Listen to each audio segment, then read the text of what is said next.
Welcome back. You're watching Breakfast Plus, and now for a discussion on the newspaper headlines published from the national capital, New Delhi. We have with us in our studio senior journalist KG Suresh. Welcome to Breakfast Plus. Suresh, and welcome to the show. Every paper is talking of different stories. NCT has been headlined by most of the papers. I'll pick up the Hindu's headline. It says, a National Counter-Terrorism Center will not take away the state's powers. This has been said by Dr. Singh yesterday in response to the letter written by 7 chief ministers opposing the idea of setting up of this NCTC. And also he says that now Home Minister will take care and will coordinate between the states. Now, we saw that it was after 26/11 that this idea of setting up of a counter-terror hub all across pan-India, all across the country, it was mooted in after 26/11. But now we see that it has been 2012, and it was also promised that it will start working after 2010. Do you think this assurance by the Prime Minister should have come long before? Because we've seen that earlier also, the restructuring and the setting up of the NCTC has not gone down well and has been point of conflict between the Defence Ministry, between the PMO and also the Finance Ministry. How do you read this assurance coming at this point of time? Well, I think that let there be no doubt that all political parties, all chief ministers are equally committed to fighting terror. No one in this country wants terrorism to succeed. They all want to defeat terrorists, their nefarious designs. But at the same time, there are certain genuine concerns also. And you see, please, this is not a political issue. Had it been so, it would have been only the NDA states, which would have opposed it.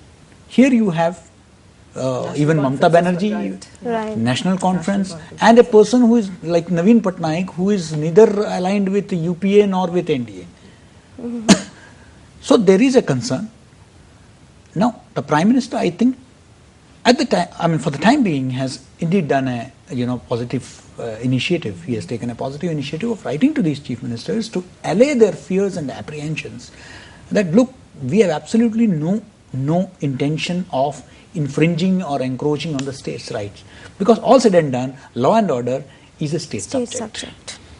Now, if there are reservations or apprehensions that, particularly with regard to seizure, with regard to search, these are the certain contentious areas in the NCTC thing. Right. That suddenly, they have been told that no, this will come into effect from March 1st. So I think that there is a genuine concern. This apprehension needs to be, because both the entire country, the nation as a whole, has to project that we are one when it comes to dealing with terrorism. And if there is any apprehension, I think that it should be a joint cooperative effort between the centre and the state. Exactly. And so I on hope that point, in this conference of DGPs and other home secretaries, which has been convened prior to the March 1st deadline, I think that should take care of, and the Prime Minister has instructed the Home Minister to allay these apprehensions and take any remedial measures if necessary, so that it has to be, let there be no politics in this. Absolutely. So it's not just about politicking, but really looking at the larger picture when it comes to the whole country being one against terrorism. For that, you need bodies like NCTC. And again, the states being a little concerned about their powers being encroached upon. The main bone of contention is the power of the NCTC to carry out operations across India, the pan-India operations, and that's what is distance from the states. But in your view, what should be the right way out? I think that there should be coordination. You see, because centre does not have police stations, doesn't have the manpower to, suppose you go to an area where the entire neighborhood is against you. What do? You need the local police. You need logistic support from the state government, the district administration. It cannot be a unilateral move, The central forces would be, isolated without assistance from the state police. So it is very important that, there has to be perfect coordination between the two. I think that there has to be a mechanism wherein this, already you see the IB is functioning through, and this is going to be a part of, this is not a separate organization as the Prime Minister has pointed out. Precisely. This is going to be part and parcel of the IB.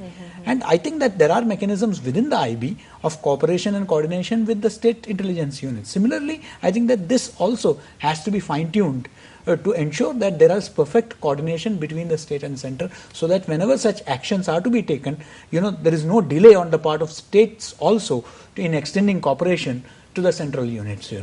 So I think that if that kind of a thing comes about, I mean, it would be the right. Otherwise, easy. Because without each other, the center on the part of the states, they don't have the expertise. Or, I mean, whenever there is a crisis, you call for the NSG commandos. Precisely. Or the Special Protection Group or the National Security Guard.